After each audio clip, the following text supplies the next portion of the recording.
Depoimento dado aos promotores do GAECO reforça a existência de suposto esquema de cobrança de propina para aprovação de imóveis pelo Departamento de Água e Esgoto de Sumaré. Depois de protesto, o prefeito de Cosmópolis veta aumento de 61% nos salários dos vereadores.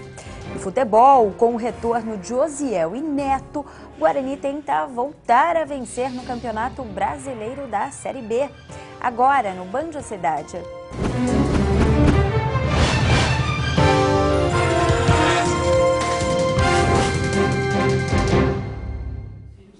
Boa noite. Uma denúncia de um guarda municipal de Montemor motivou uma operação realizada hoje na cidade de Imbituba, em Santa Catarina. Um homem de 41 anos foi preso por suspeita de pedofilia. Nós vamos conversar sobre esse assunto agora com a repórter Carla Ramil, que tem mais informações sobre o caso.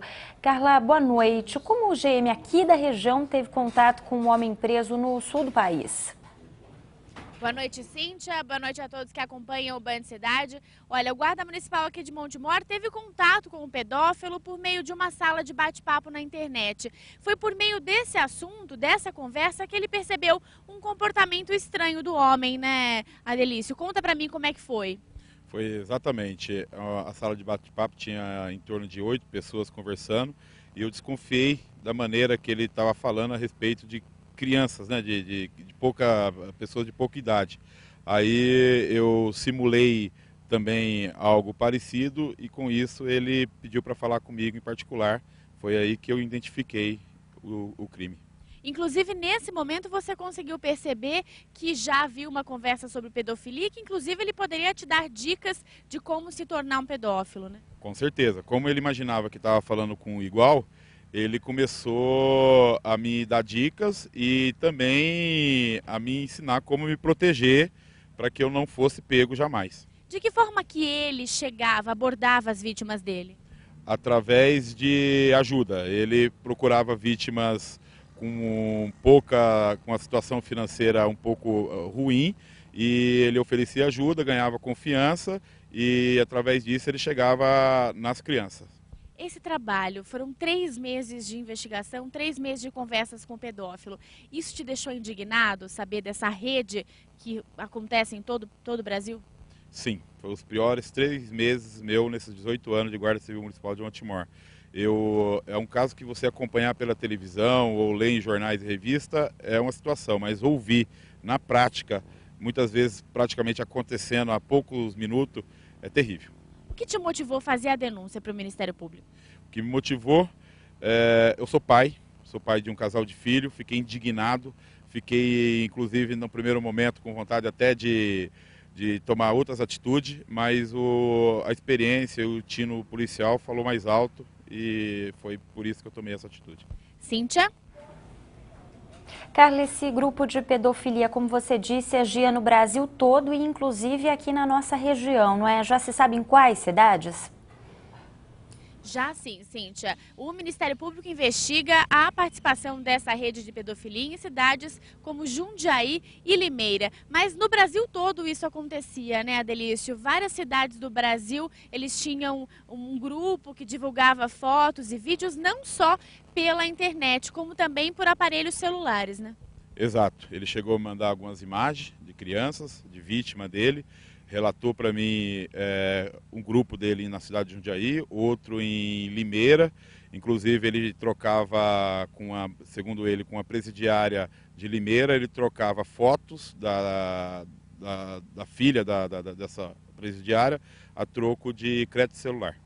Inclusive tem uma parte interessante também deste caso, que é que o pedófilo disse que tinha consciência do crime, mas que isso era comum, que até em épocas passadas isso era bastante comum, era uma forma dele justificar o crime, né? Exato. Na mente dele, ele queria transparecer que ele não estava cometendo nada de errado, que isso fazia parte da origem da pessoa humana.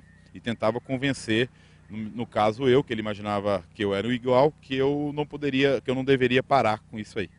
Adelício, ele também usava alguns códigos, né, para que a polícia não o pegasse. Exato. As vítimas dele ele denominava como caminhonete. Então todas as vezes que ele mandava alguma mensagem para mim dizendo que estava com uma caminhonete, queria dizer que ele estava com uma vítima. Então ele pedia para que eu atendesse o telefone, que eu ia ouvir o ronco da caminhonete, ou seja, ele literalmente cometeu o delito. Como é que você se sente como policial, como pai, denunciando um caso tão grave como esse, de casos que ocorrem sempre agora aqui, que a gente tem notícia na mídia? Eu estou com o sentimento de dever cumprido, acho que fiz a minha parte. No primeiro momento que eu senti que eu poderia fazer algo para tentar ajudar e resolver essa situação, eu não me omiti. Cíntia? Obrigada, Carla, pelas informações. E 4 homens foram presos suspeitos de praticar um sequestro relâmpago ontem à noite em Campinas. Durante a ação, a moça chegou a ser violentada e o rapaz preso no porta-malas do carro. Emanuel Leandro Santos de Alencar, Márcio de Jesus Santos, Erenildo de Jesus e Severino Olímpio Bezerra, que já tem passagem pela polícia, são suspeitos de praticar um sequestro relâmpago na Avenida Rui Rodrigues, em Campinas. O casal foi rendido por volta das 10 horas da noite, quando passava de carro por esta avenida. Eles foram fechados pelo carro dos criminosos, que com uma arma nas mãos anunciaram o assalto. O homem de 22 anos foi colocado no porta-malas, enquanto a mulher de 24 ficou dentro do veículo sendo ameaçada pelos criminosos. Daqui, eles seguiram para o bairro Campo Belo. Depois de roubar os pertences das vítimas, o grupo se separou.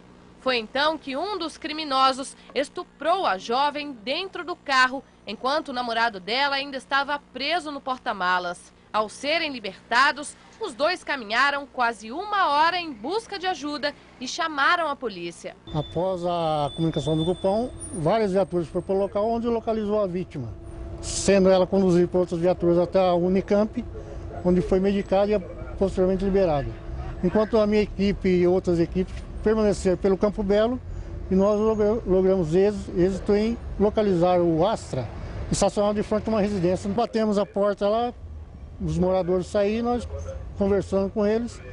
No primeiro momento negaram a autoria, mas após a moça reconhecer através de fotografia apenas 2, nós conduzimos todos os indivíduos ao plantão policial. Os 4 homens foram apresentados no 1º Distrito Policial e reconhecidos pelas vítimas.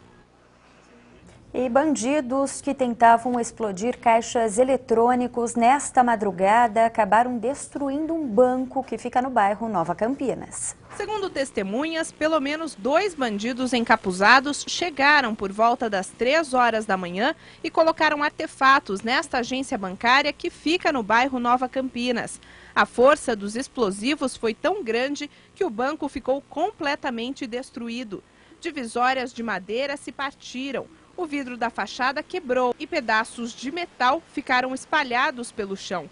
No teto, um buraco se abriu e a tubulação de ar foi danificada. Até na calçada, em frente ao local do crime, foram encontradas peças dos caixas eletrônicos. Como um cano d'água estourou, os bandidos fugiram, deixando para trás R$ 91.790 que ficaram molhados. A quantia roubada não foi divulgada. A assessoria de imprensa do banco não soube informar quando a agência vai ser reaberta. E 2 homens morreram e outros 2 ficaram feridos durante a troca de tiros com a polícia de Atibaia. Eles são suspeitos de assaltar uma joalheria no centro da cidade. A polícia apura agora se os bandidos são os mesmos que há cerca de 1 mês chegaram a invadir esta loja.